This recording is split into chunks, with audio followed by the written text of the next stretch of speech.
Praise the Lord. मैं उम्मीद करती हूँ आप सब अच्छे होंगे और परमेश्वर के प्रेम में आगे बढ़ रहे होंगे। आज फिर से मैं आप सबके सामने एक छोटा सा मैसेज लेकर आई हूँ। उम्मीद करती हूँ आप सबको इससे बहुत सारे आशीष मिले। मैं एक भजन से गाऊँगी, मतलब भजन गाऊँगी। इसमें जो है परमेश्वर यानी दुल्हा अपनी दुल्हन के लिए क्या कह रहे हैं ये गाकर बताऊंगी। लेकिन प्लीज़ आप सब मुझे जज बिल्कुल भी मत कीजिएगा, क्योंकि मैं कोई सिंगर नहीं हूँ। लेकिन हाँ, मैं परमेश्वर की महिमा के लिए ये भजन गा रही हूँ। तू ही दुल्हन है ये सबको बताऊंगा, छोटी झुंड है मेरी पर तुमसे ही प्रेम करूंगा। तेरी आँखों से अब मैं देखूंगा, तेरे होठ से अब मैं बोलूंगा। मेरी सामर्थ को मैं तुम में यूं ढेलूंगा, क्योंकि मैं जीवित हूँ अब तुमको जिलाऊंगा। तू ही दुल्हन है ये सबको बताऊंगा, छोटी झुंड है मेरी पर तुमसे ही प्रेम करूंगा। डरना नहीं अब तो तेरे बीच मैं हूँ, जो काम मुझ में हुए अब मैं तुम में करूँ। जो भी मेरा है मैं तुमको ही दूंगा, पास हमेशा मेरे तुमको मैं रखूंगा। तू ही दुल्हन है ये सबको बताऊंगा, छोटी झुंड है मेरी पर तुमसे ही प्रेम करूंगा। जीवन का है समय अब मैं आया हूँ, भय और हार नहीं पर प्रेम को लाया हूँ। सिर्फ तो शब्द को कहना पूरा मैं करूँगा, ये है वादा मेरा उसको ना भूलूँगा। तू ही दुल्हन है ये सबको बताऊंगा, छोटी झुंड है मेरी पर तुमसे ही प्रेम करूंगा।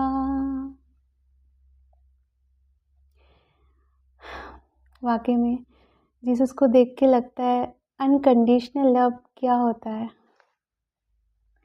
हमारे आने के पहले ही उन्होंने सब कुछ हमारे लिए कर दिया। फिर भी आज हम पाप करते हैं तो शैतान हमें झूठ बोलता है और हम दूर भागते हैं, जबकि परमेश्वर चाहता है कि जितनी जल्दी हमसे गलती हो ना, उससे जल्दी हम बार बार उनके पास जाएं और उन्हें शेयर करें कि क्यों हुई, और कोशिश करें कि हम वो दोबारा गलती ना करें, क्योंकि वही एकमात्र है जिसने हमारे लिए अपना लहू बहाया और वो हमें अपनी दुल्हन कहते हैं। और दुल्हन का क्या मीनिंग है? दुल्हन में अगर हम उनके दुल्हन हैं तो कितनी बड़ी बात है, कितनी सामर्थ और कितनी शक्तियों से उन्होंने हमें भरा है। ये वचन शायद बता पाए या समझा पाए। मैं शेयर करती हूँ मरकुस का 10 अध्याय का 6 से 9 पद। पर सृष्टि के आरंभ से परमेश्वर ने नर और नारी करके उनको बनाया है। इस कारण मनुष्य अपने माता पिता से अलग होकर अपनी पत्नी के साथ रहेगा और वे दोनों एक तन होंगे। इसलिए वे अब दो नहीं पर एक तन हैं। इसलिए जिसे परमेश्वर ने जोड़ा है उसे मनुष्य अलग ना करें। इसलिए जिसे परमेश्वर ने जोड़ा है उसे मनुष्य अलग ना करे। पर हम देखते हैं कितनी सारी डिस्ट्रैक्शन है, कितनी सारी ओवरलोडेड नॉलेज है कितने सारे धर्म हैं, क्या सारी चीज़ें मिलकर हमें उनसे मिलाप करवाती हैं?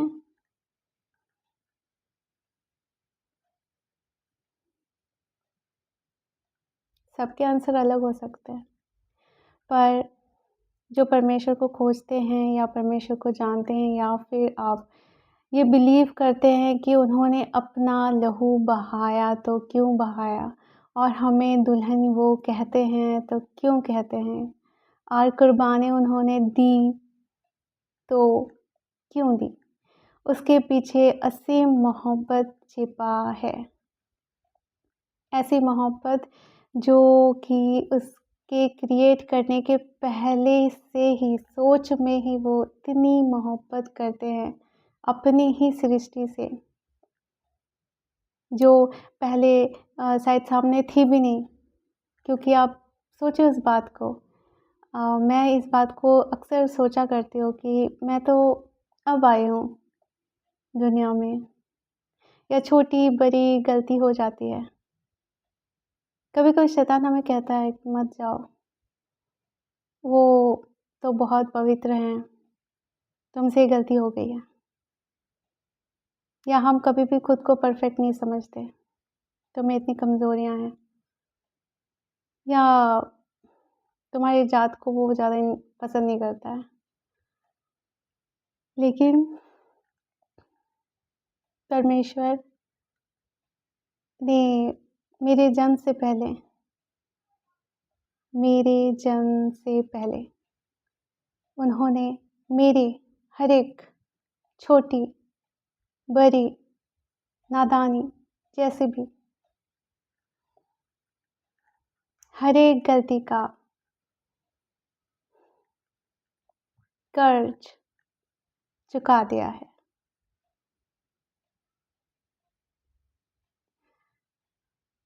सब फिनिश्ड कर दिया, सब खत्म कर दिया उन्होंने। क्या ये कारण कम है मेरे आनंदित रहने के पीछे? क्या मैं खुश ना रहूं, या फिर शैतान की बातों को सुनती रहूं कि देखो उसको, देखो इसको, या फिर ये कम है? क्या ये देखूं मैं कि किसी ने मुझसे इतनी मोहब्बत की कि उसने अपना लहू बहा दिया? खून बहाना कई बार बहुत आसान होता है, बहुत तरीके से लोग मरते हैं और शायद दर्द भी ना हो, पर सबसे, मैं तो बोलूँगी बहुत ख़तरनाक था जो हमारे यीशु के साथ हुआ, वो सोच के भी मैं डर जाती हूँ। और जब भी मैं देखती हूँ ऐसे कोई सीन आ जाता है तो मैं बस रोती रहती हूँ। वो दर्द सहन नहीं होता, देख के सहन नहीं हो रहा।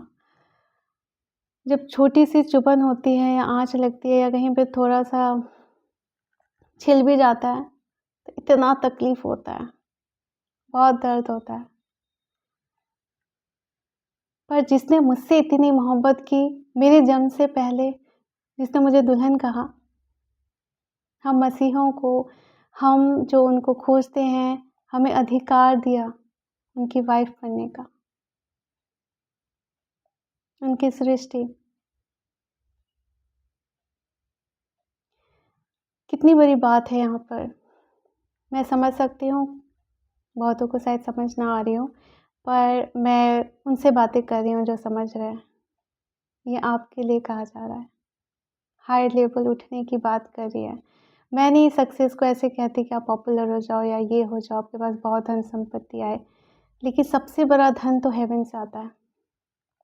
सबसे बड़ा धन तो वो है जब आप प्यार को समझ जाते हो, परमेश्वर की मोहब्बत ही आप अगर पालो, तो इस दुनिया में नाश्वर चीज़ क्या चीज़ है बताइए?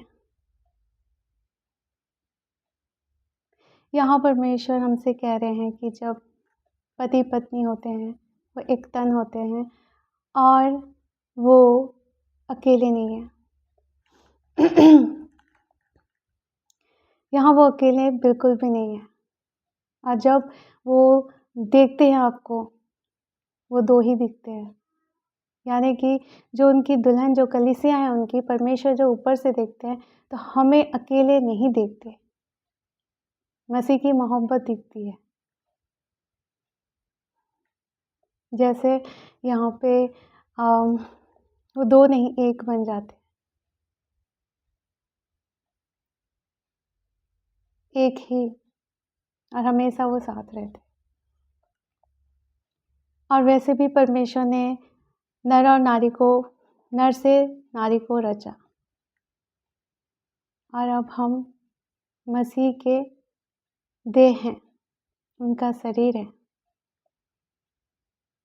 पर फिर भी अगर हम दुखी हैं, शायद हमें कहीं कोई जॉब नहीं मिल रही, या फिर हम, कुछ भी हो सकता है, कुछ भी हो सकता है। ये इसलिए हो रहा है क्योंकि हमने वो नहीं देखा कि हम क्या हैं। अगर आप मसीह को ढूंढ रहे हैं तो उनकी मोहब्बत को पीछे देखें और उस रिश्ते को देखें, क्योंकि वो आपके साथ है, पर हम उन्हें अनदेखा कर देते हैं। वो हमारे साथ हर एक पल है, और वो चाहते हैं कि वो हमारी आँखों से देखें, हमारी ज़ुबान से बात करें। वो सब वो करें क्योंकि आप अकेले नहीं हो, आप दो नहीं हो। अब दो नहीं, पर एक तन है, बिल्कुल वैसे ही। अब दो नहीं, एक देह है। ये बहुत गहरी बात है। जब यीशु हर एक वो सामर्थ्य के काम करते थे,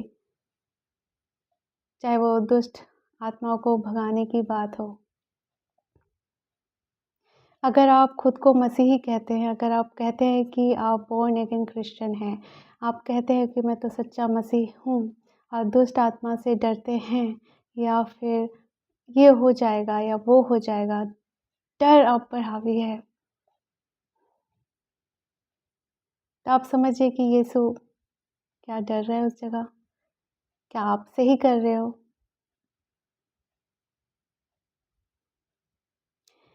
यही बड़ी बात है। ये बहुत गहरी बात है। परमेश्वर आज, मुझे नहीं पता, बट किससे बात करना चाह रहे हैं, लेकिन वाक़ई में ये बात ज़रूरी है। आज के तारीख पर हम मसीहों को ये समझ में आना ज़रूरी है कि हम कौन हैं। परमेश्वर यीशु में हम कौन हैं। यहाँ दो की बात नहीं की जा रही है, यहाँ एक की बात की जा रही है। परमेश्वर अगर जैसे होता है ना, मिस्टर और मिसेस दोनों के साथ नाम भी जुड़ा होता है, और वहीं कहीं जाते हैं, अगर मान लो कहीं किसी ने उनको इनवाइट किया होता है, तो अगर उनकी वाइफ़ वहाँ प्रेजेंस होती है, वहाँ उनकी वाइफ़ की वहाँ मौजूदगी है, तो यानी कि उसके हस्बैंड की भी मौजूदगी मानी जाती है। और जब हस्बैंड जाता है और वाइफ़ नहीं जा पाती है, तो भी लोग कहते हैं इस फैमिली से आए थे। तो आप इस रिश्ते में रोना रोते रहते हो कि गॉड, जीसस ये करिए, जीसस वो करिए।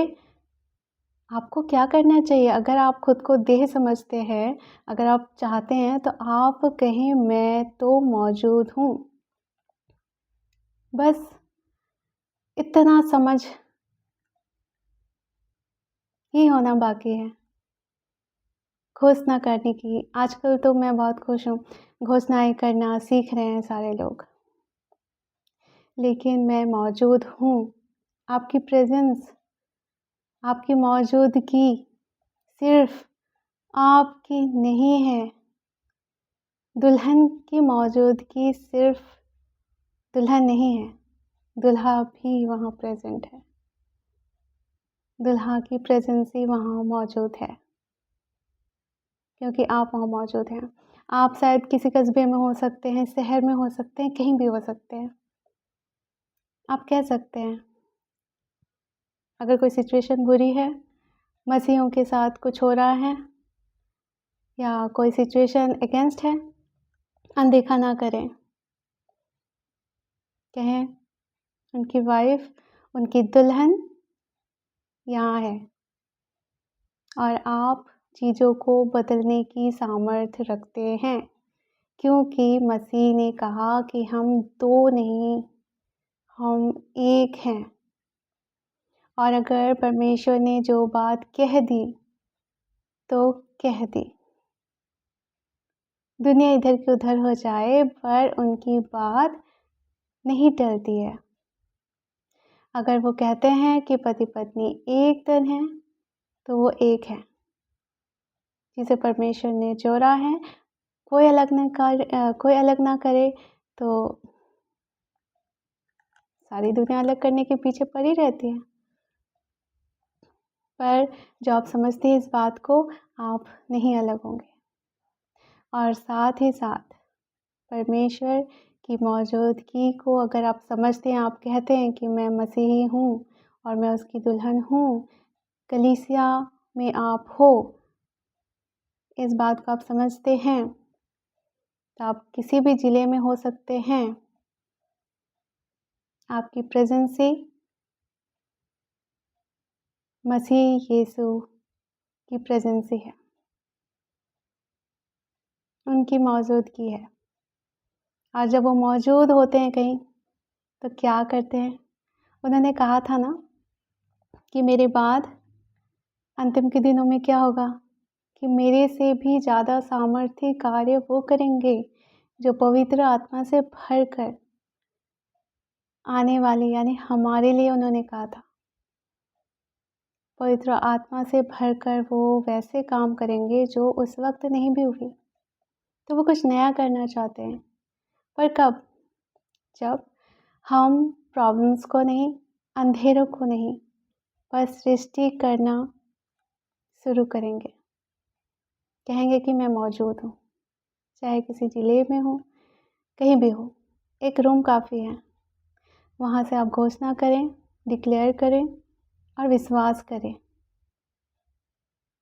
और वो घोषित हो जाएगी। परमेश्वर को बहुत सारा प्यार और परमेश्वर को बहुत सारा धन्यवाद। धन्यवाद, स्तुति महिमा हो मेरे खुदावंद प्रभु परमेश्वर। इस वचन के लिए मैं आपको धन्यवाद देती हूँ और मैं विश्वास करती हूँ कि आपने हर एक उस दिल तक वो बात पहुँचाई जो आपकी ओर से थी, जो स्वर्ग से थी, जो आप चाहते हैं कि आप उनमें होकर वो कार्य करने पाएँ। धन्यवाद पिता परमेश्वर, इस दुनिया में ऐसा कोई नहीं है जो आपकी इच्छा के बगैर आपकी सामर्थ्य को समझ सके, आपके कार्यों को समझ सके और आपके नाम को जान सके। आपके नाम में जितनी सामर्थ्य है उसको समझने की सामर्थ्य दें। आपकी सहमति और आपकी सहभागी हमारे जीवन में कितनी है, उसे समझने की समझ हम सबको दें। आपकी प्रेजेंस, आपकी मौजूदगी, आपकी सामर्थ भरे हाथ काम करें हमारे जीवन में प्रभु, उसके लिए मैं आपको धन्यवाद देती हूँ। और मैं प्रभु यीशु मसीह के नाम से ये मांगती हूँ कि हमें सामर्थी बनने की सामर्थ और समझ, बूझ, ज्ञान, साहस आप दें। प्रभु यीशु मसीह के नाम से मैं मांगती हूँ, धन्यवाद, आमीन। चलिए मैं अपनी बात यहीं ख़त्म करती हूँ और आप सब अपना ध्यान रखें और परमेश्वर के प्रेम में आगे बढ़ते रहें, क्योंकि वो चाहते हैं कि आप उनसे बात करें ताकि वो अपनी हर एक बात आपके जीवन में जो होनी है वो आपसे कहें। तो प्लीज़ इधर उधर से ज़्यादा उन पर ध्यान दें, क्योंकि उनके पास बेहतरीन योजना है आपके लिए। गॉड ब्लेस यू ऑल, और दुआ में मुझे भी याद रखें और हर कोई दुआ में बढ़े। God bless you all, thank you.